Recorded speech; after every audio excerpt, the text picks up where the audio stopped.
This is the first of the four special parashas, Parashas Shkalim, the Arba parashas. This year comes out on Rosh Chodesh Adar. Sometimes it's the Shabbos before Rosh Chodesh Adar, but in our case, it's Rosh Chodesh Adar itself. And we read the special parsha of the additional kriya of Kisisa, the beginning of Kisisa of the Machzah Shekel, and the Haftarah is also a special Haftarah that we read, not the Haftarah of Parshas Truma, but the Haftarah of Parshas Shkalim. What is the Haftarah of Parshas Shkalim? It comes from Malachim Beis, Perek Yud Aleph or Perek Yud Beis, and it starts with the story of the Melech Yoyosh, the King Yoyosh, or Yehoyash, who at this point he was 23 years into his reign of being king of Yehuda. And at that time, he started a campaign to renovate the Beis Hamikdash. The Beis Hamikdash had fallen into disrepair, and he wanted to rejuvenate and renovate the Beis Hamikdash. A little bit of historical context. We know that this story happened within the 240 years or so of the split of the kingdom between the Malchi Yisrael, Malchi Yehuda, and the Malchi Yisrael. Who are the Malchi Yisrael? The Melachim of the Aseres HaShvatim.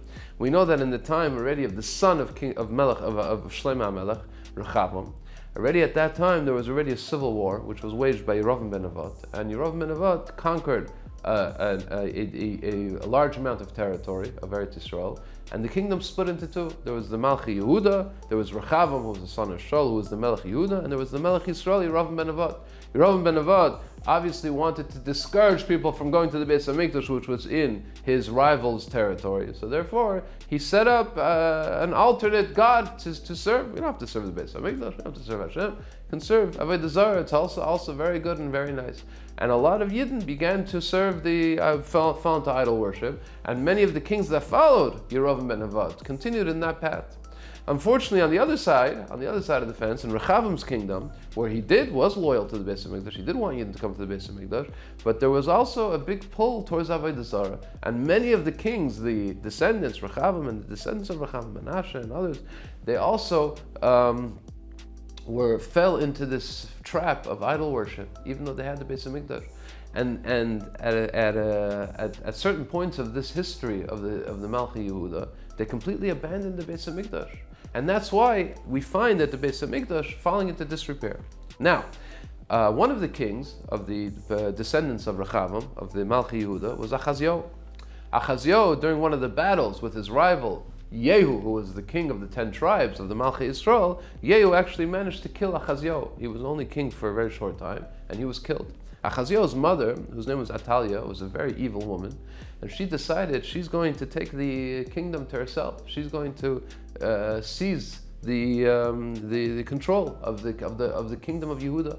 She killed out all of her male relatives, so there should not be any male king, and she became the queen. But not only queen, she became the leader.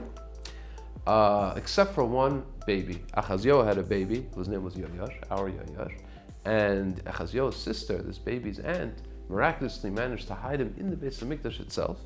Yoyada, who was a Navi and a Tzaddik, he raised Yoyash in the Beis Hamikdash, and when the child was 7 years old, Yoyada decided that it was time to reveal that there is a male heir to the kingdom, and he organized the killing of Atalia, and Yoyash became the king. He was only 7 years old, but he already became the symbolic king, and he began his kingdom of the Melech of Yehuda, the kingdom of Yehuda. Now, we're already in the 23rd year, and now he decides that it's time to rejuvenate and to renovate the Beis Hamikdash. Now, during those 23 years, what was he doing? He was at that time, he was a good king, and he was pulling the people away from the idol worship, from the Avodah Zarah, as Yoyada had taught him, and he was going to slowly move the nation back to serving HaKadosh Baruch Hu. And this was the context of which the Haftarah begins, that he started this campaign to raise money to renovate the Beis Hamikdash. One of the words that is used to describe the money that he was collecting, and it could be that it's Yoyash's own words, that every person should give ish kesef nafshes, the money of the soul, or the silver of the soul. What is this word kesef nafshes, the money of the soul? So it's very reminiscent of the word which we read in the Torah of Kisisa, when Moshe Rabbeinu is telling Klal Yisrael that every person has to give a half a shekel towards the karbanos tzibur, the communal karbanos. So every year there was a collection, and every Jew has to give a half a shekel. What is that called, a half a shekel? Kofer nafshay, the kapara of the soul. Also, it's called the soul money. So the soul money in the Torah is also referenced here, the soul money, when Yoash is collecting money for the renovations. So Chazal explain that what's really happening over here is that besides the fact that he started a campaign to raise money for the rebuilding of the Beis HaMikdash, he also reinstated the collection of the half a shekel, which was collected every year. Meaning that before that, for many years, they had stopped collecting the half shekel. So the question is, why?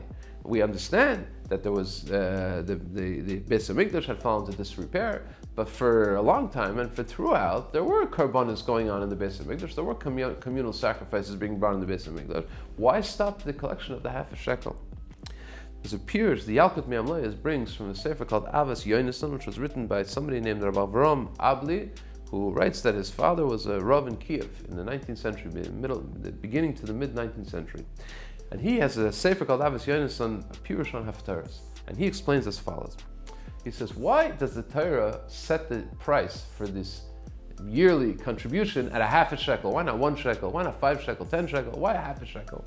He says because a Yid has to realize that he's part of the Jewish nation. No Jew should think that he's complete on his own. No Jew is complete on his own. Every Jew needs the other Jew to help him. He has to be part of the Jewish nation. So he's a half a shekel, and every year he reinforces this lesson when he gives the half a shekel. I am only a half. I belong to the nation, then I'm whole. But by myself, I'm only a half. This is all good and true when the nation is behaving as they should. But when the nation itself starts behaving in a way that is not proper, and they start veering from the path of Avodas Hashem, and they start serving the Avodah Zaras, so then a person has to cut himself off from that community. He has to say, no, I serve Hashem. I'm not part of that nation. And if it becomes the majority, he still has to continue serving Hashem. And at that time, says the Avos Yonason, he stopped giving the half a shekel. You don't continue being part of that nation that's not going in the ideals and the values that you know are true. So therefore, during the period when his ancestors, when Yoash's ancestors were so busy serving Avodah Zarah, and they were busy turning the people away from Avodah Hashem, they also stopped giving the half a shekel. Now Yoash says, it's 23 years, I've been working on bringing people back to Avodah Hashem, we're going to renovate the Beis HaMikdash, we're going to make it beautiful again, and we're going to start bringing again the half a shekel, start reconnecting with every single Jew, because we're now starting to go back onto the path that we're supposed to do. In our kingdom, Malchi Yehuda, what's going on in the Malchi Yisrael is a different kingdom, but our community here is a community that's serving Hashem, and we want everybody to once again begin giving the half a shekel to reconnect to your brothers and sisters in our community. Good Shabbos. Please don't forget to subscribe. You'll get the video every week by subscribing. Put a like. Thank you very much. Good Shabbos.